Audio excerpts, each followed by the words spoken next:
karunia atau tidak ya kami semuanya. Tetapi sadar atau tidak cinta itu seakan-akan disodorkan oleh sebuah tuntutan, di mana kita harus mengkondisikan diri. Sebab jika tidak mampu mengkondisikan diri, berarti kita akan terpental jauh ke dunia yang tidak pernah kita rasakan. Mungkin dia tahun itu 100 tahun yang lalu, zaman sekarang zaman digital. Kalau kita harus bukannya wajib, setengah wajib, karena harus seimbang antara pengetahuan agama dengan pengetahuan umum. Ini harus seimbang, tidak boleh mengalahkan salah satunya, karena kenyataan kita hidup di dunia ini. Sehingga saya menyatakan seorang santri yang seperti itu ketika dia itu selalu membawa lekor, karena tuntutan kamu. Kalau bisa anak itu diperkenalkan dengan laptop, dengan digital, karena mampu mendorong IQ anak itu. Kalau sudah dewasa, mampu masalah kecantikan. Ini kalau sudah masih caranya bagaimana? Dibiasakan mendengarkan surat-surat Al-Quran. Yang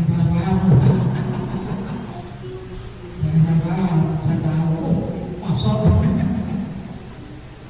Diperdengarkan telinganya itu, dibiasakan mendengarkan surat-surat suci Al-Quran, sehingga mampu menyentuh dalam ruang hati yang paling dalam, sehingga nanti ketika anak itu sudah kenal, itu ada waktunya.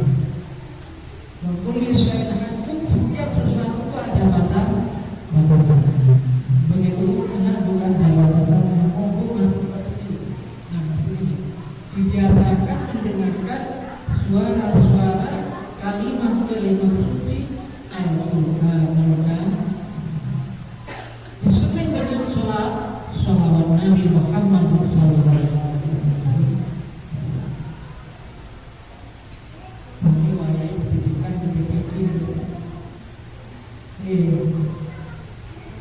Kita memang dalam kewajiban kita memang mengajarkan anak. Alif lam ta. Setelah itu titik.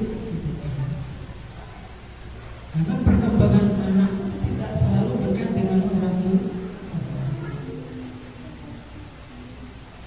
Harus jauh-jauh di sini.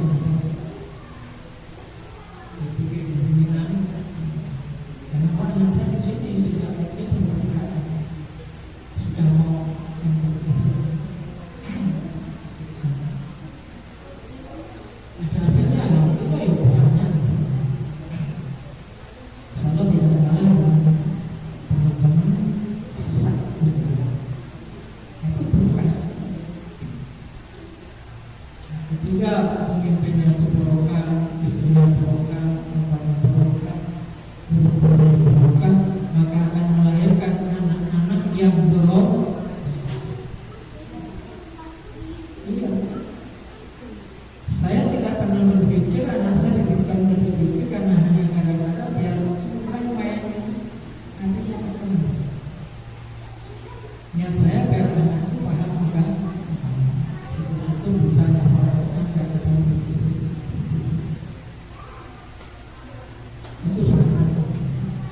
maka umur anak seperti itu, kalau didengarkan surat-surat suci Al-Quran Karim dan selawat Nabi, itu nanti hatinya dan pikirannya tertata secara alami lewat mukjizat Al-Quran dan selawat Nabi Muhammad SAW.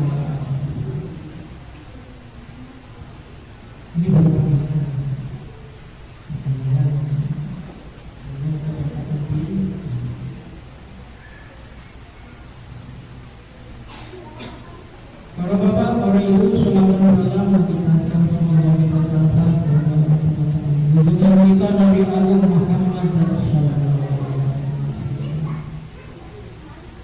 ingkang tansah paring mapinten-pinten ulangan piulangan pelajaran saya menika rupakan tindak-tindakan ugi kita coba-coba mugi-mugi kula panjenengan sami kalebet umatipun Gusti Nabi Muhammad sallallahu alaihi wasallam ingkang badhe nampil syafaatipun pitakonan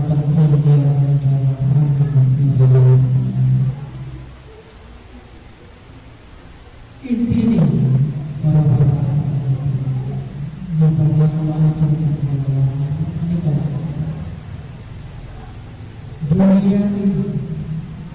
dunia ini tempatnya kita beramal dan juga diuji oleh Allah Subhanahu wa Ta'ala. Allah sudah menetapkan berbagai macam ujian, cobaan, musibah kepada kita.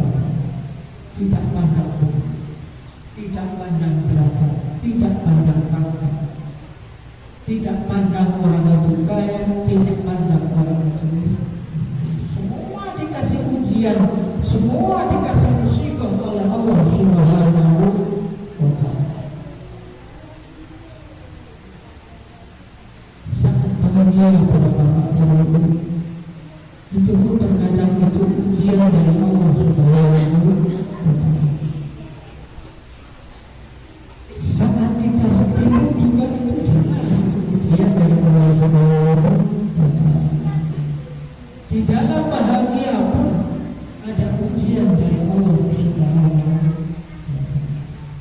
Bukannya Allah tidak membiarkan kita senang, ya.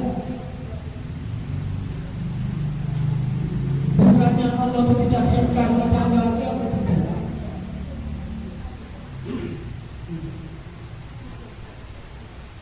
Cuman bagaimana di balik bahagia dan sedih kita mampu bersyukur kepada Allah Subhanahu wa Ta'ala. Kita ingat kepada Allah Subhanahu wa Ta'ala. Maka Allah kasih ujian. Tidak cukup orang itu sok, tidak cukup orang itu kuat, tidak cukup orang itu besar, tidak cukup orang itu ya. Tetapi di balik semua perintah-perintah yang wajib maupun sunnah Allah kasih uji. Kalau Allah pun derajat meninggikan derajat itu jelas. Tetapi kadang itu tidak seimbang apa yang ditimpakan kepada kita dengan derajat yang kita dapat. Maka pentingnya kita menerima atas ketentuan dari Allah. Mula para bapak saat kita dikasih ujian oleh Allah Subhanahu wa Ta'ala, saat kita bahagia dikasih ujian oleh Allah Subhanahu wa Ta'ala, karuan saat tidak bahagia. Memang benar Allah sudah janjikan bahwa di balik kesedihan itu Allah akan menyertakan kebahagiaan. Di balik kebahagiaan juga Allah akan menyertakan kesusahan. Tujuannya akan ini. Nah, bagaimana caranya kita ini di saat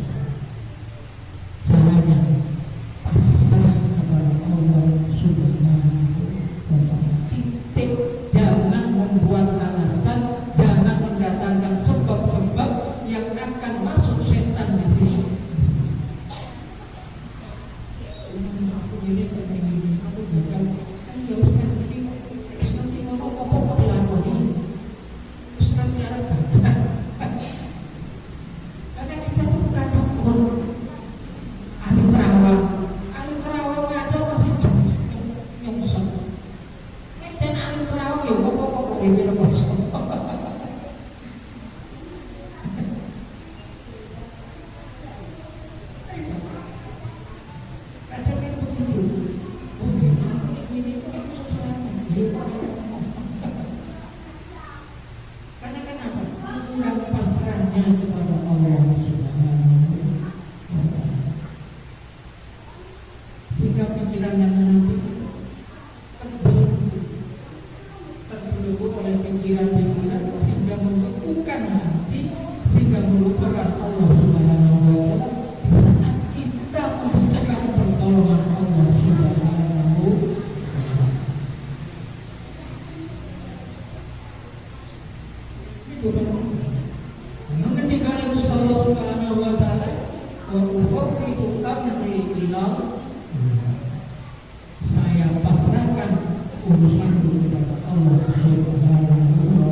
Yang terbaik,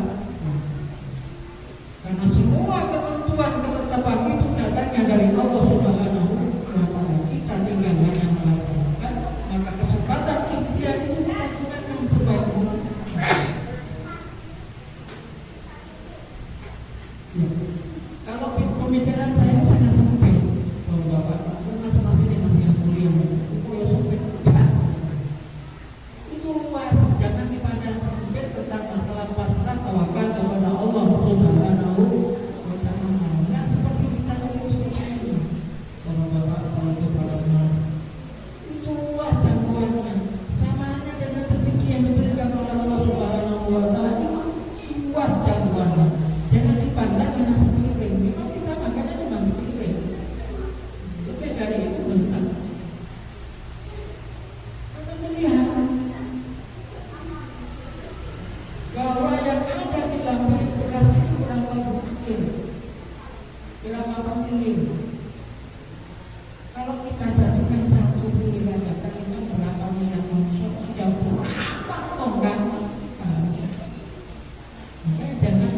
Jangan memandang satu butirnya. Coba kalau satu butir itu dikalikan berapa jemaah yang jatuh, sekalikan berapa juta manusia, berapa ton? Hanya satu butir loh yang luar biasa kita. Manusia yang luar biasa. Kadang yang sepele ini yang menjadi beban kita. Hal yang sepele ini kadang itu yang menghadang langkah kita untuk keberhasilan kita selanjutnya. Karena memiliki tentang yang seperti itu. Maka kalau di pondok sama seperti kalau makan kayak mau dicilati beli resik, cuit, nggak usah dibunuh. Saya tuh resik. Itu nanti makan kalau mereka mengumpulkan. Karena apa? Memang sudah perintah dari Yahya kalau makan tidak boleh ada yang tersisa. Apa dikit jinak? Bukan mencintai hukum. Karena kita sadar dari sekecil kita akan merasakan kenikmatan yang diberikan oleh Allah Subhanahu wa Ta'ala.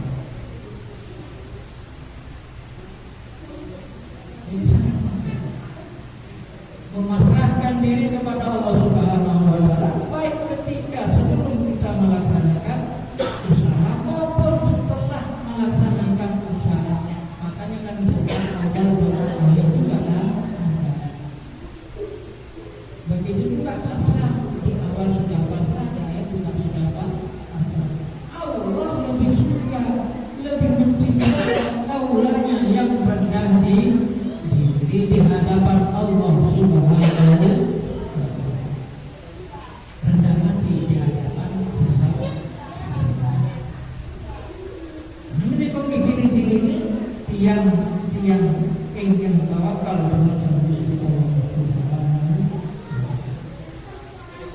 Itu masyarakat segala urusan kepada Allah Subhanahu. Ini mulai sekarang ini.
Tidak hanya sekedar bunuh diri dari Gusti Allah Subhanahu, tetapi melaksanakan puasa ini bisa menjadi sebab orang itu terhindar dari neraka. Dengan melaksanakan puasa, orang itu bisa terhindar dari neraka. Sebab apa? Diampunkan supaya melakukan ada bilang itu kan masih kecil juga. Maka takbir atau tasbih dimasukkan itu bisa. Tidak ada. Yang ada dosa-dosanya akan diampun oleh Allah disababi buat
Thank you.